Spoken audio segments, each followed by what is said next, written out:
Kwa hiyo ukuhani ulizidi kuchafuka zaidi na zaidi, kama ambavyo wakati wa ujio wa Kristo ukuhani ulikuwa umechafuka, hata wakati huu ukuhani umechafuka zaidi na zaidi.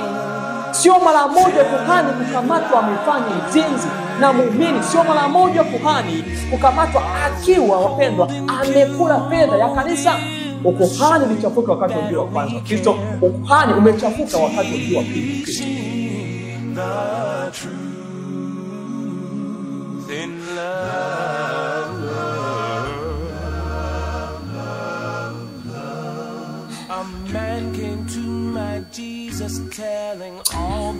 Karibuni kwa ibada ya maombi. Mpendwa Yesu, tunakushukuru sana tena kwa wakati mwingine ambao umetupatia. Asante kwa sababu ya wema wako, huruma zako, upendo wako. Napokwenda kutafakari ukweli mwingine tena katika siku ya leo, nahitaji Roho wako mwaminifu atuongoze. Kwa akili zetu pekee yetu hatuwezi, kwa mawazo yetu pekee hatuwezi. Nahitaji neema itokayo kwako Baba mbinguni. Nahitaji Jehova kuwa kati ya watu ambao watathibitishwa kushinda dhambi katika ulimwengu wenye dhambi. Tunatamani tuwepo kati ya kundi hilo. Mimi na mtazamaji mwombaji tunajikabidhi kwako. Tusaidie, lisaidie kanisa lako ulimwenguni. Usaidie watoto wako wa Adventista ulimwenguni kote ambao Jehova wanalia na kuungama kwa sababu ya dhambi za dunia. Tusaidie Jehova kujiweka tayari. Tudi Jehova utakapofika wakati wa kumwagiwa mvua ya masika, kundi kubwa lishiriki. Asante Baba mbinguni, tunakusihi, tunakuomba uanze na sisi mwanzo wa somo hili hadi mwisho kwa Kristo Yesu. Amen. Asante watu wa Mungu, ni nawakaribisha tena. Leo tutakuwa na somo jingine kwenye masomo yetu ya mpango wa ukombozi, na somo linasema kwamba saa kuu ya kutambua wakati. Saa kuu ya kutambua wakati. Tunawezaje kutambua wakati? Tumejifunza wazi kwenye masomo yaliyopita kwenye mpango wa ukombozi na miaka 7 ya mpango wa ukombozi. Tulizungumza kwamba mpango wa ukombozi na kikomo. Sasa tunahitaji kutambua saa kuu ya kutambua nini? Ya kutambua wakati. Saa kuu ya kutambua wakati, mpendwa, ilianza tu pale kuhesabiwa kwenye kitabu cha Mwanzo 3:15.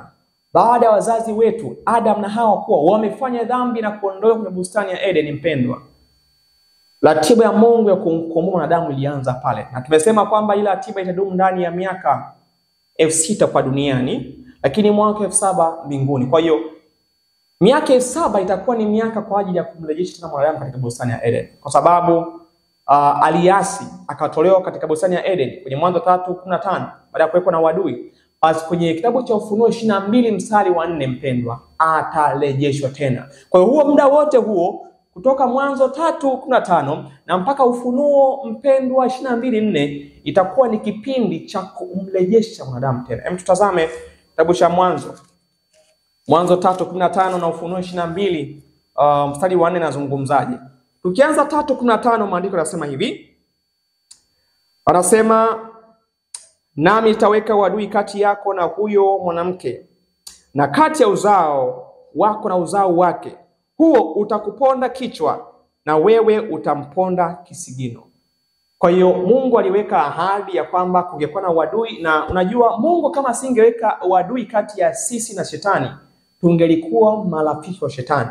Tungejiunga pamoja kupinga serikali ya Mungu. Ni afadhali kama Mungu aliweka uadui huo. Sasa uadui huo umetufanya sisi shetani kutushambulia sana, na hivyo inatutia nguvu sisi, wapendwa, kwa watu wa maombi, kwa sababu shetani hawezi kushambulia mtu ambaye amejiweka kwenye ulinzi wa Mungu. Shetani hawezi. Na hatimaye hawa watu ndio ambao watarejeshwa tena kwenye sura na tabia nani? Tabia Mungu. Kitabu kile cha Ufunuo 22, mpendwa, wakati ambapo mwanadamu atarejeshwa, kipi ambacho kinalenga kurejeshwa? Sura, tabia ya Mungu kwa mwanadamu tena. Manake wanadamu tena waanze maisha waliokuwa Eden. Nasema wazi kwamba 22 mstari wa 4, nao watamwona uso wake na jina lake litakuwa katika vipaji vya uso vya nyuso zao. Jina lake. Kuna wakati Musa aliambiwa Mungu, nataka nikuone. Mungu akapitisha tu sehemu ya mgongo wake.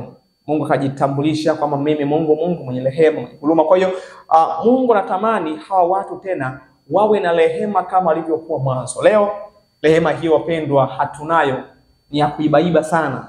Upendo haupo kwa sababu mpendwa tunatawaliwa na dhambi. Hiyo Mungu anatamani tena maisha yaliyokuwa mwanzo yaweze kurejea. Kumbe huo mpango unaozungumzwa inaitwa nini? Inaitwa ni saa kuu ya nini? Ni saa kuu ya wakati. Huo muda ni saa kuu ya nini? Ni saa kuu ya wakati.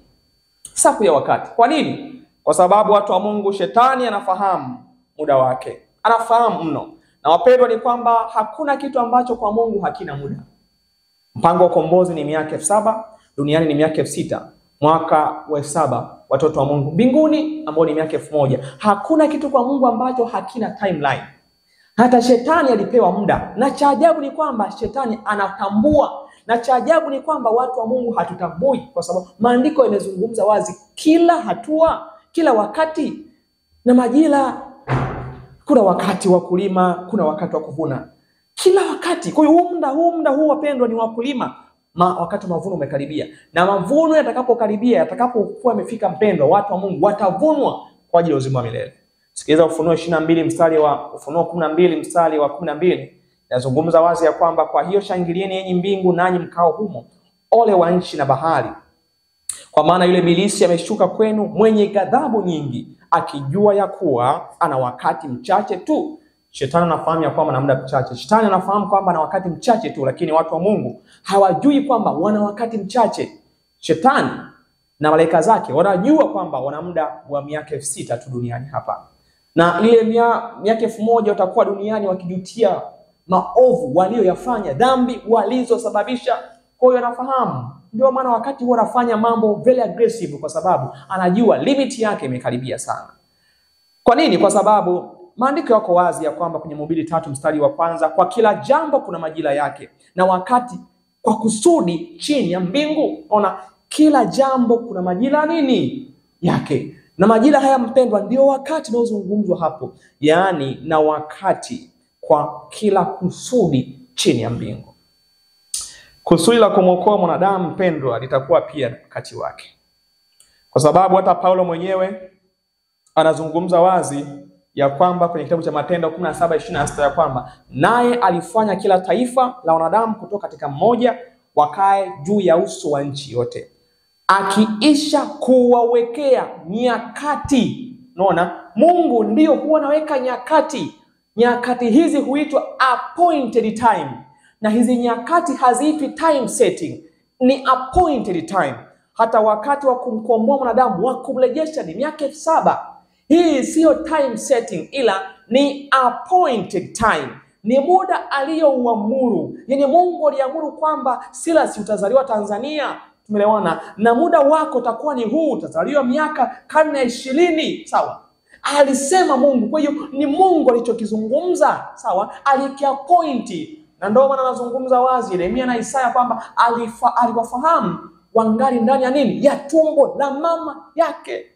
Kina Ezekieli aliwafahamu, kina Isaya aliwafahamu, kina Daniel aliwafahamu, hata wewe alikufahamu mpendwa. Yaani kabla ya kuumba alikuwa ameappoint kwamba Silas atazaliwa sehemu fulani, ataishi sehemu fulani, na kwa muda huu atakuwa sehemu fulani, kwa sababu Mungu wa mbinguni huwa yeye ndio ana point. Sasa kwa majaliwa yake Mungu wakati mwingi huwa tunapingana na nini? Tunapingana na ratiba za Mungu. Mungu anaweza kaamua kama alivyomwambia Yona kwamba nenda wapi? Ninawi, akaenda Tarshish. Kwa hiyo inaweza katokea Mungu anataka uwe mtoto mwema, lakini unapingana na nini? Unapingana kabisa na ratiba za Mungu. Kitokea na hiyo huitwa choice au uchaguzi. Mungu hajamuumbia mtu moto, ila sisi wapendwa, sisi wenyewe ndio ambao tunataka tuingie wapi? Moto ni kwa ajili ya shetani na malaika zake. Lakini watoto wa Mungu kalama yake ni nini? Ni uzima wa nini? Ni uzima wa milele. Kumbe kwenye Matendo 17:26 unaona aliweka wakae juu ya uso wa nchi yote, akiisha kuwekea nyakati alizoziamuru tangu zamani, appointed time, na mipaka ya makazi yao. Kwa hiyo Mungu huwa anatembea na limit. Sasa Wayahudi hawakumuelewa Mungu. Wakati Kristo anakuja mara ya kwanza, Wayahudi hawakumuelewa Mungu. Kwa nini? Kwa sababu hawakuelewa saa kuu ya nini? Saa kuu ya wakati. Na hata alipokaribia kuja ile miaka 1400 ya kwanza, hawakuwa wala na muda, lakini walikuwa wameshaelezwa wazi kwenye kitabu cha Danieli sura ya 8 ya 9. Ilikuwa ishaelezwa kwamba kutakuwa na majuma mangapi? Kutakuwa na majuma 70 kwa ajili yao. Lakini katikati ya lile juma moja tukaambiwa kwamba huyu Masihi atafanyaje? Atakatiliwa mbali. Na katikati na ndani ya hayo majuma 70 atatiwa pia mafuta, na mwaka 27 akabatizwa kutoa mafuta. Kwa kama wangejifunza hii ratiba saa kuu ya wakati, wangelielewa Masihi kwamba alikuwa anafanyaje, alikuwa anazaliwa. Wangetambua mahali ambapo alikuwa anazaliwa. Wangetambua mpaka wakati ambapo Masihi huyu mpendwa alikuwa anajitoa kafara mwaka 31 AD. Wangejua kwa sababu ratiba yote ilikuwa imeelezwa. Wangetambua kikomo chao cha rehema mwaka wa 38 AD, wangejua. Na leo wapendwa, kama ilivyokuwa wakati wa Wayahudi, Mungu ametupatia ratiba yake. Tushajizungumza mno. Miaka 6 wapendwa ametupatia. Kama walivyokuwa Wayahudi, idadi ya watu wengi hawataki kusikia. Hawako tayari kusikia kuhusiana habari ya ukomo ya kwamba ni 2031. Hawataki kusikia kama walivyokuwa Wayahudi. Unajua Mungu wetu wa mbinguni wapendwa, huwa anatembea na ratiba. Huwa ana ratiba yake. Huwa ana appointed time. Kumbe saa ya wakati mpendwa ilianza kuhesabiwa wakati ambapo dhambi iliingia. Mwanzo 3:15. Na itakoma kwenye Ufunuo 22:4 ambapo tutarejeshwa. Na Isaya kwa wakati mpendwa Kristo alijifunza, alielewa. Yesu wapendwa alifahamu exactly ya kwamba yeye ndiye alikuwa mwana kondoo, alijua.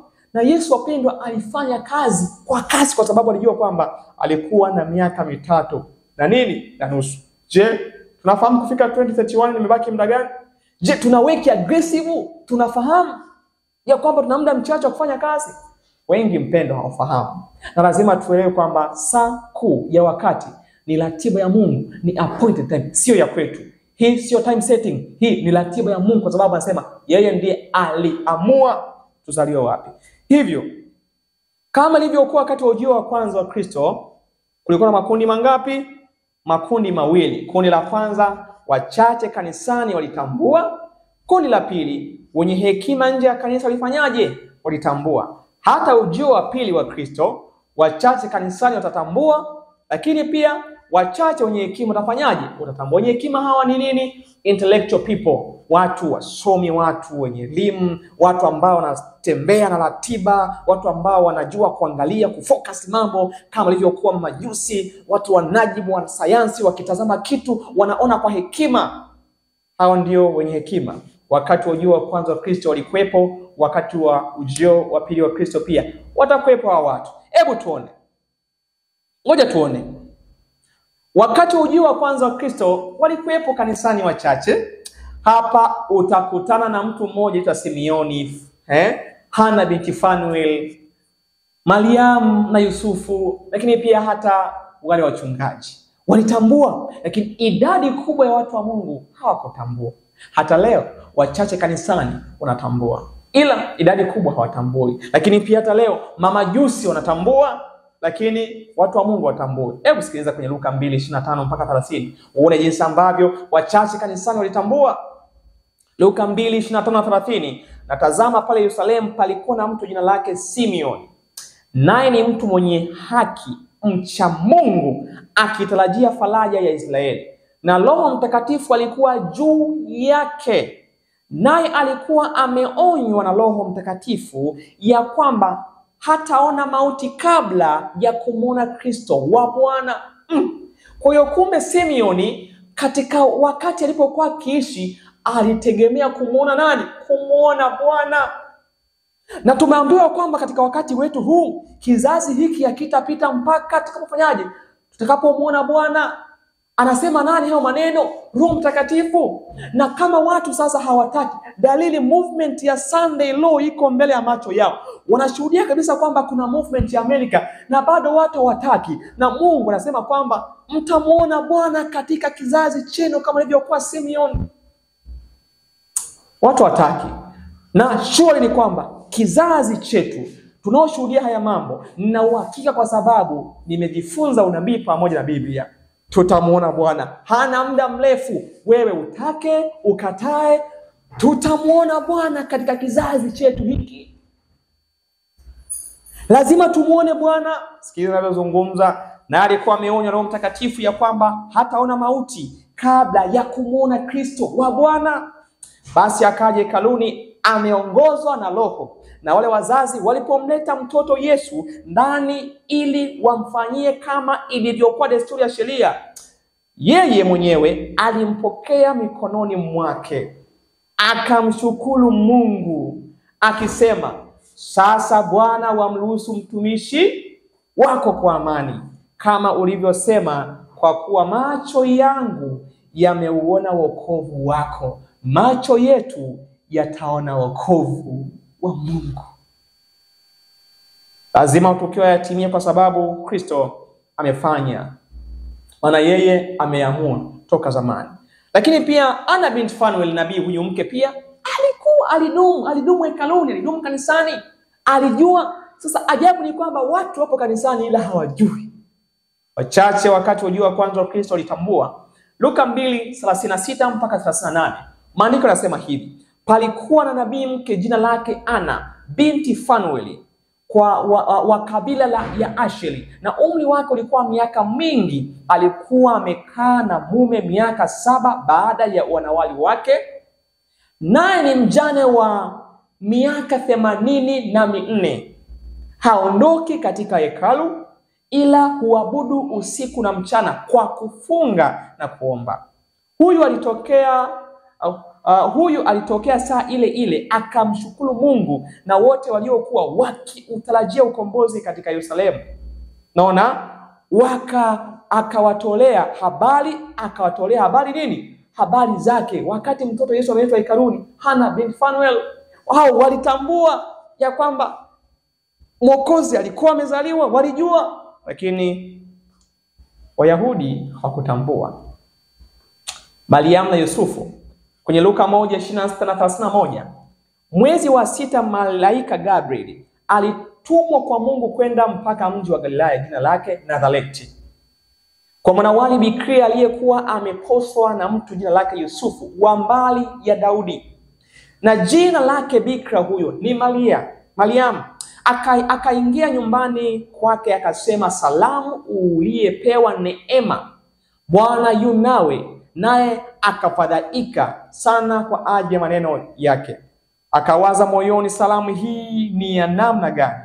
Malaika akamwambia, usiogope Mariamu, kwa maana umepewa neema kwa Mungu. Tazama, utachukua mimba na kuzaa mtoto mwanamume, jina lake utamwita nani?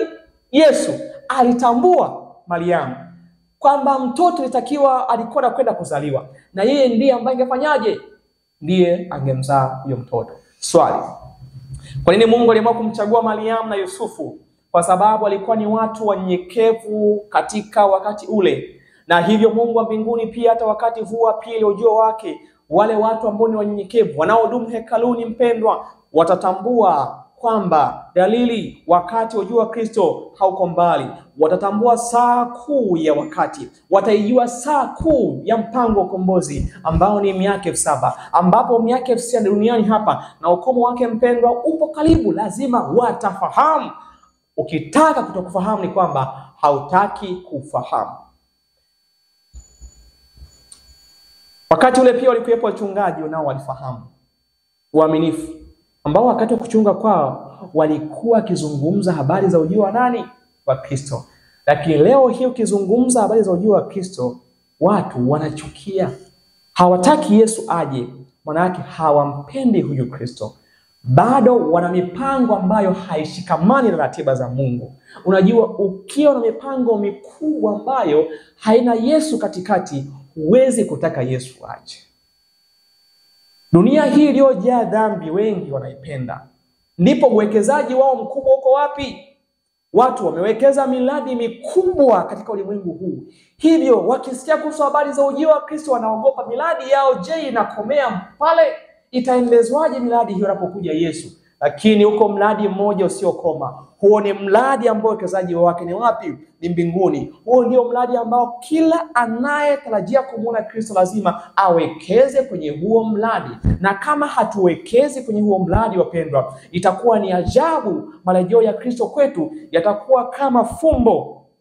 Marejeo yake Kristo yatakuwa kama fumbo. Sikiliza, hawa wachungaji kwenye Luka 2:8-12, na katika nchi ile ile walikuwapo wachungaji wakikaa makondeni na kulinda kundi lao kwa zamu usiku. Malaika wa Bwana akawatokea ghafla, utukufu wa Bwana ukawaangalia pande zote, wakaingiwa na hofu kuu. Malaika akamwambia, msiogope, kwa kuwa mimi ninawaletea habari njema ya furaha kuu itakayokuwa kwa watu wote. Ujio wa Kristo ni habari njema, lakini ujio wa Kristo kwa watu wengine ni habari mbaya. Lakini hata sasa tunaleta habari njema kwa watu wote, kwamba Yesu anakuja tena mara ya pili, na muda sio mrefu huyu Yesu anakuja tena katika ulimwengu huu, kwa sababu mwisho wa pambano uko mbele yetu, na Kristo anakuja tena mara ya pili. Jiandae mpendwa, jiandae, kwa sababu Kristo yuaja tena mara ya pili.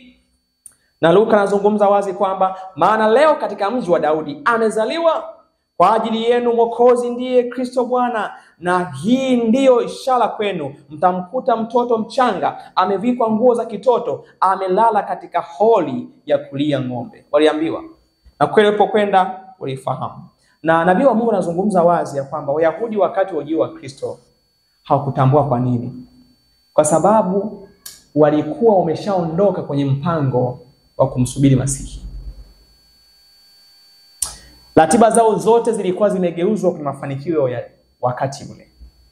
Wayahudi ambao walitakiwa wao wa kwanza kutoa taarifa hizi, mpendwa, hawakutambua. Malaika walitamani waungane na Wayahudi kutoa taarifa kwa ulimwengu kwamba Masihi kazaliwa, lakini wao hawakufahamu.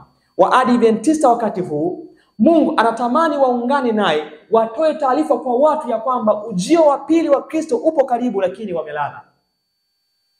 Hizi habari hawazitaki. Wachache waliokuwa kanisani wakati ule tangaza hizi habari.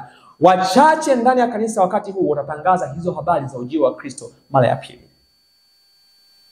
Tumaini la Wazazi Vyote ukurasa wa 29 na 30 nasema kwamba, wakati Wayahudi walipokutamani kuja kwa Masihi, hawakuwa na uelewa sahihi wa utume wake. Hawakutafuta ukombozi kutoka dhambini, bali ukombozi kutoka kwa Walumi. Walimtazamia Masihi ajaye kama mshindi, kuvunja nguvu za wakandamizaji na kuikweza Israeli katika mamlaka ya juu.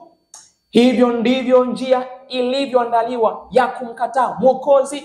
Leo hii watu wanatamani Yesu awape baraka tu za ulimwengu huu. Unajua, leo maombi mengi ni material things. Naposema material things naeleweka. Leo hii wachungaji, wazee wa makanisa wanawaambia watu, njoni tuombe baraka kwa nani? Tuombe baraka kwa Mungu. Muweze kufanikiwa kwenye mambo yenu. Muweze kufanikiwa kwenye 1 2 3 4. Muweze kuendeleza makampuni yenu. Njooni tuwapatie baraka. Wakati wa Wayahudi wa ujio wa kwanza wa Kristo ndiyo ilikuwa ni hivyo. Yaani walikuwa wanahitajika kuondolewa tu kwenye utumwa nini? Kwenye utumwa wa Warumi, sio utumwa wa dhambi.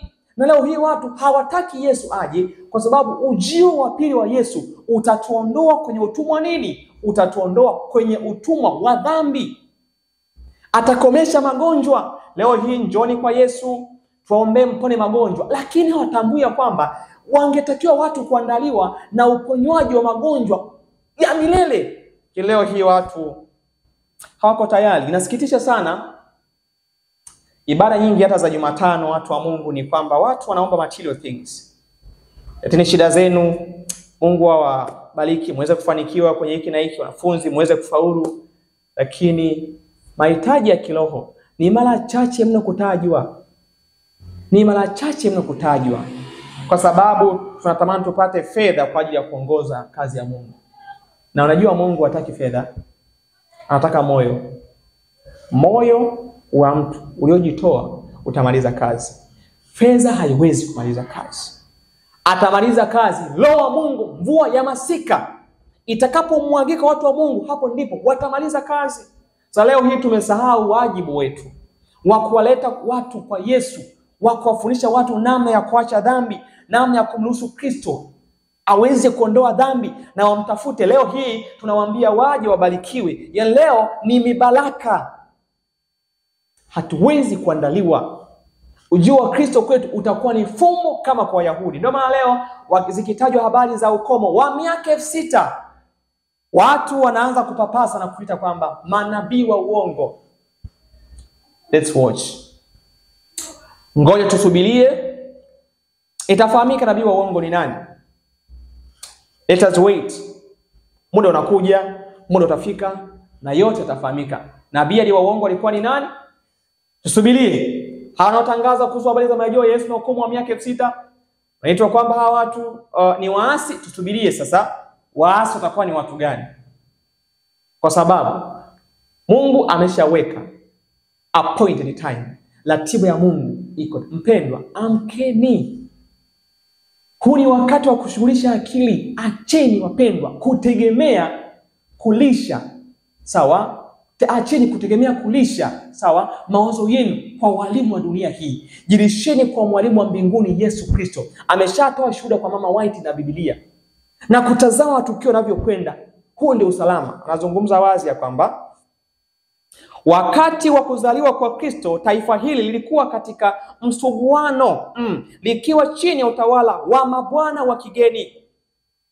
Lilikuwa limegubikwa na migogoro ya ndani. Wayahudi walikuwa wameruhusiwa kuwa na namna ya serikali yao iliyo tofauti, lakini hakuna ambacho kingeondoa ile hali ya kwamba walikuwa chini ya kongwa la Warumi, au hawakupatanisha na ubabe wa mamlaka ile. Warumi walijipa haki ya kumchagua na kumondoa kuhani mkuu, na kazi hiyo mara nyingi ilifanyika kwa njia ya hila, rushwa na hata mauaji. Hata leo jinsi ambavyo makuhani wanapatikana, naelewa.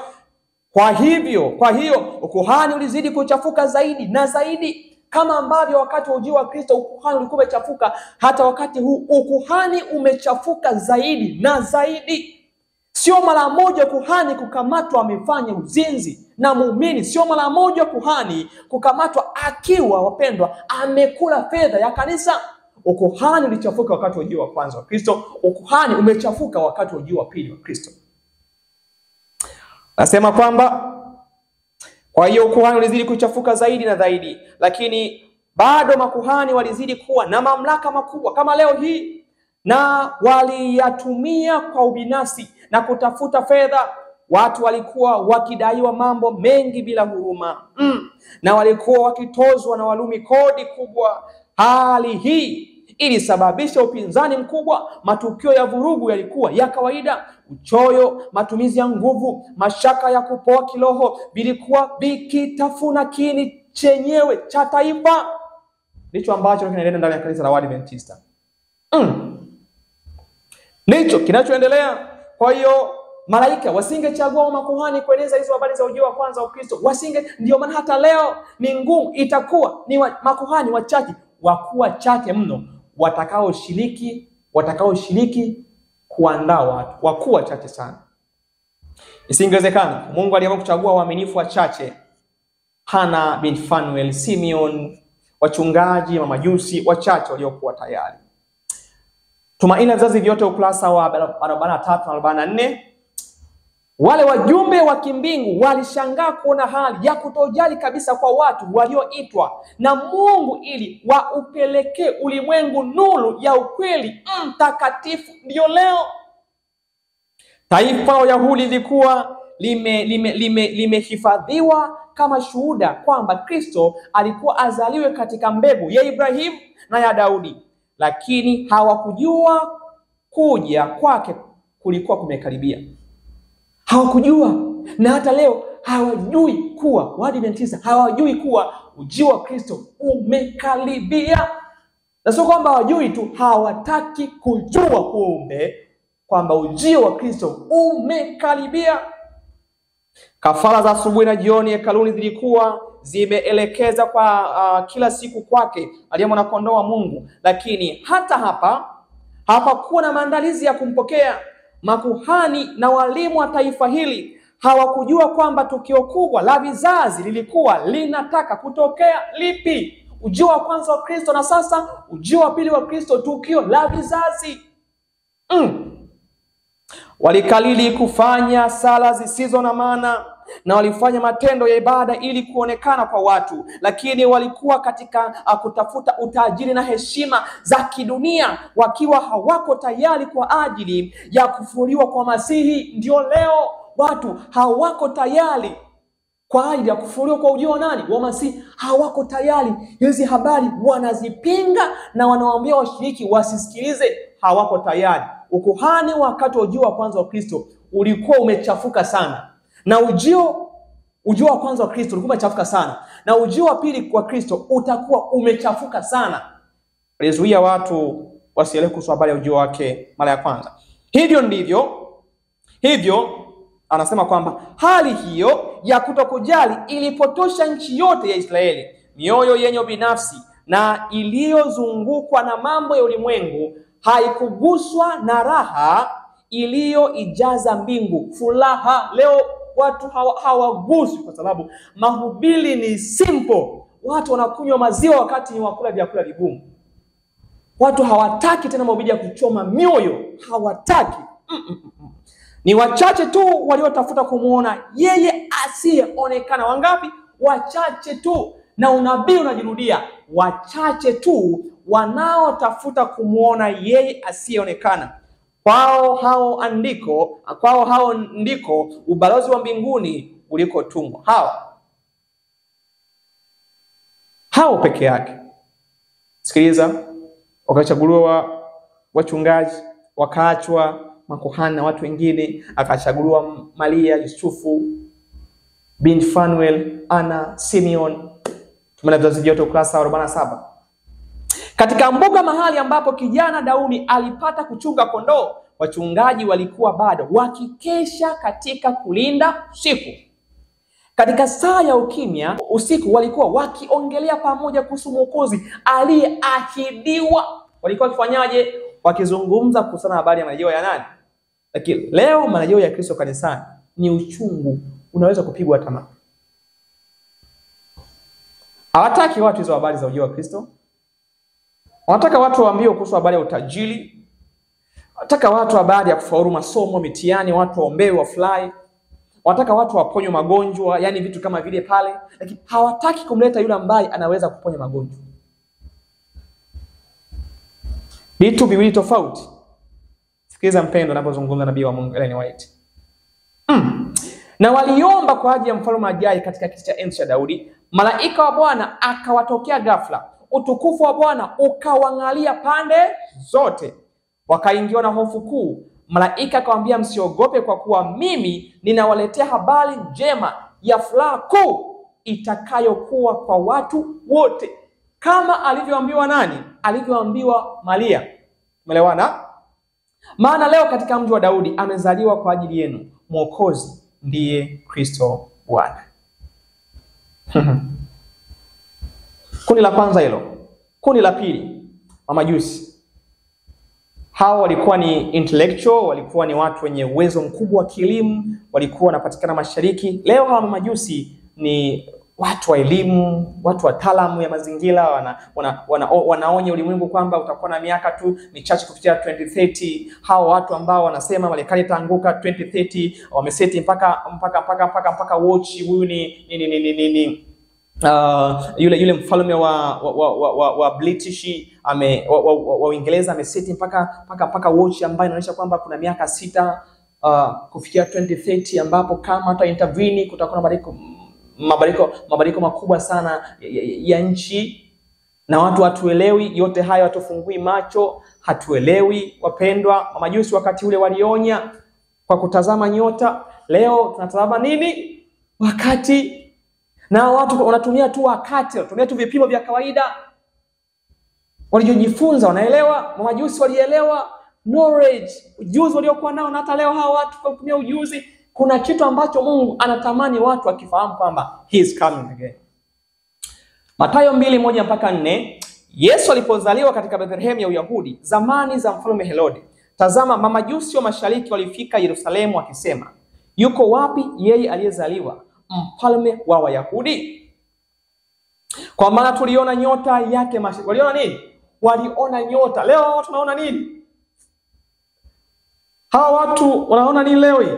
Wanaona dalili, tumelewa, anasema mabadiliko ya tabia ya nchi. Wanaona, wapendwa, movement ya dunia, sawa? Wanaona mambo mengi kwamba haya mambo kama hayataingiliwa kati kufikia 2030 kuna uwezekano, tumelewana, ya dunia kukosa chakula, kuna uwezekano wa dunia kukosa maji, na kuna uwezekano, tumelewana, mabadiliko yakao makubwa zaidi kuliko ilivyo tarajiwa. Waliona nyota. Sema kwamba kwa maana tuliona nyota yake mashariki, nasi tumekuja kumsujudia. Basi mfalme Herode aliposikia hayo, alifadhaika. Leo hizi habari kanisani zinawafadhaisha watu. Na Yerusalemu pamoja pia na, yani hakufadhaika yeye, ikafadhaika Yerusalemu. Na ndivyo maana leo habari za ujio wa Kristo kanisani zinafadhaisha watu. Msituambie habari za ujio wa Kristo. Kwa lazima mahubiri kuja kwa Kristo? Kwani hakuna mahubiri mengine? Kwani sitakuja tu ameshaidiwa? Hiyo alama ya mnyama ya nini? Achana na alama ya mnyama hiyo. Kwani simeshazoea timia tu? Mnatutisha. Nyinyi mmekuwa kama waandishi wa habari, kila tukio mnalo. Yaani haufurahi kuja kwa Kristo. Tunaitwa waandishi wa habari kwamba kila tukio tumeshalidaka. Basi mfalme Herode aliposikia haya akalifadhaika. Watu wanafadhaishwa na ujio wa Kristo, na Yerusalemu yote pia. Akakusanya wakuu wa makuhani. Muunganiko kati ya nini? Muunganiko kati ya dini na serikali ziliungana wakati ule. Wote na waandishi wa watu, akatafuta habari kwao Kristo azaliwa wapi. Wazaliwa wa Sabato hawajui ujio wa Kristo, wanafahamu. Kwa hiyo watakusanywa, Kristo anakujaje, watatoa taarifa zote. Unajua watatoa mpaka taarifa watu walikokimbilia. Sio, unafahamu kwamba leo watu wanasema kwamba mnaandaa, mshaanza kuandaa mpaka nini? Machimbo, mshaanza kuandaa mpaka milima. Wanajuaje? Hizi taarifa zinatolewa watu wanazijaka vizuri. Yaani serikali inazijaka vizuri, maadui wanazisikia. Wakati wa taabu, mpendwa, waliyesema wataenda wapi? Milimani. I see. Ndivyo takavyokuwa hata ujio wa pili wa Kristo, wapendwa. Sikiza aliyozungumza tumela vizazi vyote, ukurasa ule wa 59. Nabii anasema kama ifuatavyo: mamajusi kutoka mashariki walikuwa na falsafa. Walikuwa watu wa tabaka kubwa lenye ushawishi, influential people, lilokuwa na watu wa uzao wa kifarume, na lilikuwa na watu wengi wenye mali na walio na elimu katika taifa lao.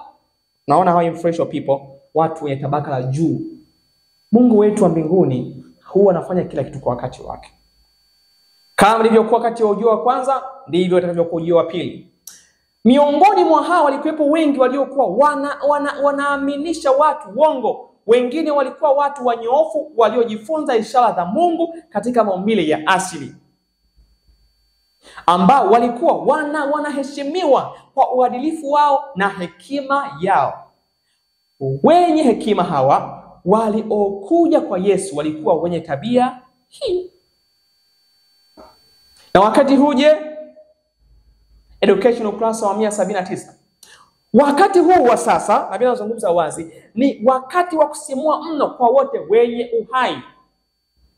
Watawala na viongozi wa siasa, watu wanaovikalia vyeo vyenye dhamana na mamlaka, wanaume na wanawake wanaotafakari sana, wa tabaka zote, hawa influential, mawazo yao wameyakaza juu ya matukio yanayotokea kutuzunguka. Hawa watu wameyakaza, ndio maana wanajuaje kwa sababu ya 2030? Unajuaje? Sababu wamekaza akili zao kutazama matukio yanayotukia. Wanaangalia uhusiano uliopo miongoni mwa mataifa, wanachunguza uovu, nguvu inayoingilia katika kila kitu cha asili, yani ardhi, hewa, moto na maji. Wanaelewa haya mambo, na wanatambua kwamba jambo fulani kubwa na la kukata maneno li karibu kutokea. Wanajuaje 2030? Ya kwamba ulimwengu huu umefikia ukingoni mwa hatari kubwa sana. Influential people, majusi, wanajuaje? Tazama. Mpaka wameandaa, hawa ni watu wa umoja wa UN, Umoja wa Mataifa, wameandaa paka malengo ambayo nasema kwamba ni malengo ambayo ni ajenda ambazo kufikia 2030 zimetimizwa. Lakini pia anasema kwamba huyu ni Gadela think big, ili kwamba kufikia basi mwaka ule wa 2030 Marekani inaweza ikaanguka. Kwa hiyo wanaonya mambo mengi sana kwamba uchumi unaweza kaanguka 2030. Unajuaje haya mambo? How do you know? How do you know kwamba ulimwengu wetu na miaka michache kufikia 2030 ambapo utashuhudia mabadiliko ya tabia ya nchi? CNN hapa makubwa. Unajuaje haya mambo? How do they know? Unafahamu vipi? Lakini sisi tuko tayari. Wapendwa, hebu tuwe tayari. Tunazidiwa mpaka influential people, wanajua, wanafahamu ratiba ya unabii. Hebu sikiza anachozungumza nabii wa Mungu kwamba watu wa Mungu hawako tayari. Je, wewe utakuwa hauko tayari? Je, utaendelea kubaki kutokuwa tayari? Mpendwa, nikusia kwamba kuwa tayari. Maandiko ya awali ukurasa wa 119 paragraph ya kwanza. Nabii wa Mungu anasema kilicho wazi kwa sasa. Niliona kwamba masalio hawana maandalizi kwa kile kinachoujia ulimwengu. Upumbavu kama uzembe wa akili unaoonekana kung'ang'ania akili za wengi wa wale wanaodai kuamini kwamba tunao ujumbe wa mwisho. Malaika aliyekuwa pamoja nami alilia kwa sauti ya kuogofya. Jiwekeni tayari, jiwekeni tayari, jiwekeni tayari. Kwa maana ghadhabu ya Bwana inakuja haraka. Ghadhabu yake itamwagwa bila kuchanganywa rehema, na ninyi hamko tayari. Lalua moyo na wala sio mavazi. Kazi kubwa lazima ifanywe kwa masalio. Kazi kubwa lazima ifanywe. Adventista wa Sabato ulimwenguni, makundi yote yanayoshika Sabato, wapendwa, tujiandae kwa sababu tushameguka. Sasa itakuwa ni ngumu tena kurudisha watu, lakini huko waliko wajiandae kwa ajili ya ujio wa nani? Wa Kristo. Kila kundi. Hatupaswi na kuanza kubaguana, sijui huyu ni nani, huyu ni nani. Lazima huu ni wakati wa kuwa kitu kimoja wa Adventista. Tulishameguka, tukubali kwamba tulishameguka. Sasa huu sio wakati tena wa kuanza kumsema huyu na kumsema huyu. Sasa hivi ni kumtafuta Yesu na kujiandaa kwa ajili ya ujio wa Kristo. Hata Wayahudi Mungu alikusudia awatawanya, akawapeleka wengine kule, lakini walikuwa watu wa Mungu wote. Kule walikokuwa kiomba aliwasikia. Kila wakati alikuwa akiwasikia. Kwa hiyo watu wa Mungu ndivyo hata wakati Mungu amekusudia. Kwa wakati wanafunzi wa Yesu walimkuta mtu akibatiza kwa jina la Yesu, alikuwa akiomba kwa jina la Yesu, wakaja kumwambia Rabi kwamba tumemwona mtu akifanya kitu fulani kwa jina lako. Yesu akamwambia asiye kinyume chetu yu pamoja nasi. Kwa tuna haja ya kulaumiana. Kama mtu anashika Sabato huko aliko kiaminifu kwa Mungu na anajifunza Biblia, bado yuko upande wa Mungu huyo. Kwa hiyo tusena wasiwasi ya kuanza kusema huyu sijui muasi, huyu sijui kafanyaje. Huu sio wakati wa kufocus kwa hayo mambo. Muda ni mchache. Tukianza kufocus kwenye hayo mambo kwa muda huu, tunaweza kushindwa kujiandaa. Lazima tujifunze saa kuu ya wakati. Tujifunze na tujiandae kwa ajili ya ujio wa Kristo. Mungu wetu atubariki sana, tuandae. Na kwenye haya masomo ya saa kuu ya wakati pia, neema ya Mungu alitusaidia tukaandaa baadhi ya nakala ya vitabu ambavyo ukihitaji kuelewa kwa kina zaidi, mpendwa, pata nakala yako ya kitabu cha saa kuu ya wakati pamoja na Masihi 2031. Tufahamu ukomo wa pambano. Itatusaidia mno kujiandaa, sababu muda tulionao ni mfupi sana na wakati huu lazima uende kwa kasi sana. Mungu atubariki sana wapendwa, na atuandae kwa ajili ya ujio wa Kristo. Tuna wakati mchache wa kufanya kazi, na hii kazi inahitaji wajumbe waende kwa kasi. Lazima wajumbe waende kwa kasi, na tunafanya hivi ili kusudi watu waweze kupata, kila mtu angalau apate chochote kile cha kujiandaa na ujio wa Kristo. Hivyo Mungu wetu tubariki sana, na tumshukuru Mungu kwa ajili ya somo hili la wakati huu leo. Asante na karibu sana mpendwa. Asante tena Jehova kwa somo hili la wakati wa leo. Tunakiri wazi ya kwamba pasipo wewe tusingeliweza kusimama na kuhubiri hivi. Ni kwa sababu na kitu natamani kumwambia mwanadamu ya kwamba mwisho umefika na watu sasa waweze kuandaliwa. Ulimwengu huu muda sio mrefu Jehova utakuwa jangwa. Utakuwa hauna wakazi wa dunia. Na sasa sisi tunaofahamu kweli lazima tuambie wengine na kuandaa kwa marejeo yake Kristo. Asante Mungu wetu wa mbinguni. Imani yangu ni kwamba unabii haudanganyi na utatimia. Saa kuu ya wakati mpendwa Yesu Inaonyesha kwamba tuko dakika za majeruhi kufikia miaka 6000. Tusaidie kuamka, tusaidie kujua, kutambua wakati. Kama walivyokuwa mamajusi, kama walivyokuwa wale wachache kanisani, na sisi tuwemo kati ya watakao tambua marejeo yako. Tuongoze Jehova mpaka wakati mwingine kwa Kristo Yesu. Amen. Wapendwa wa Mungu, wabariki sana. Tutaonana tena panapo majaliwa. Tusiache kuomba, tusiache kuombeana na kuambia wengine habari hizi za ujio wa Kristo. Anakuja tena mara ya pili. Maranatha.